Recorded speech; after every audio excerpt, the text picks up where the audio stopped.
Dans le quartier populaire de Bab el Khadra, au centre de Tunis, les jeunes Tunisiens s'habillent à moindre coût sur les marchés de vêtements de seconde main, comme Rania, 18 ans, tout juste diplômée du baccalauréat.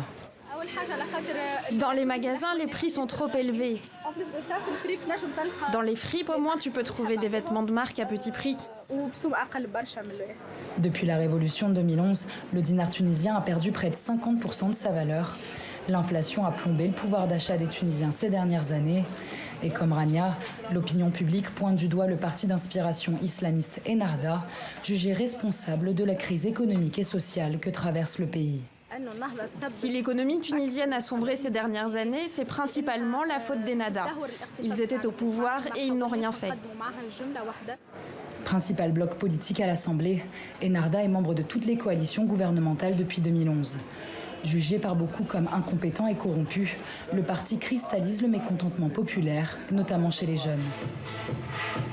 Dans ce salon de coiffure, la situation politique anime les discussions entre les jeunes du quartier. Ici, tous soutiennent l'état d'exception décrété par le président Kais Saied le 25 juillet dernier, et même Mohamed, un ancien sympathisant d'Ennahda. Après la chute de Ben Ali, Ennahda est arrivé et ils nous ont convaincus au nom de la religion. Ils nous ont fait croire qu'ils étaient des gens droits, qu'ils allaient améliorer notre pouvoir d'achat. Mais ils font tout le contraire. Ils ont fait de l'islam leur fonds de commerce. Aujourd'hui, je pense qu'il nous faut quelqu'un comme Kais Saied pour relever le pays. C'est notre dernière chance et j'espère qu'il sera à la hauteur. Dans le but d'écarter le parti Ennahda de l'arène politique, le président Kais Saied s'est octroyé les pleins pouvoirs.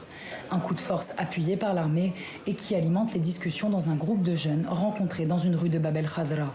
On ne sait pas si Kais Saied compte s'appuyer sur l'armée de façon temporaire ou sur le long terme. Si la présence militaire se pérennise dans nos institutions politiques, on rentrera dans un système de dictature comme en Égypte. Depuis le 25 juillet, notre président a déjà nommé plusieurs hauts gradés militaires à des ministères clés comme celui de l'Intérieur. On peut dire que c'est déjà une dictature en soi. Moi, je soutiens la présence de l'armée dans le système politique. Pour moi, ce qui s'est passé n'est pas un coup d'État, car un coup d'État, c'est de la violence et des morts. Ce n'est pas le cas. Au centre de Tunis, étudiants et artistes se côtoient dans ce café culturel créé après la révolution de 2011. Nihel, 27 ans, est rassurée par la mise à l'écart d'Ennahda, mais elle considère néanmoins la manœuvre de Kais Saied comme un coup d'État. Le président a justifié ces mesures en s'appuyant sur l'article 80 de la Constitution. Mais en réalité, c'est un coup d'État militaire. On le voit, parmi ces jeunes que nous avons rencontrés dans ce quartier populaire, une grande partie semble soutenir le président Kais Saied, mais pas question de lui donner un chèque en blanc. Et quelles que soient leurs opinions politiques, après avoir été le fer de lance de la révolution il y a 10 ans, ces jeunes réclament toujours leur place au sein de l'échiquier politique tunisien.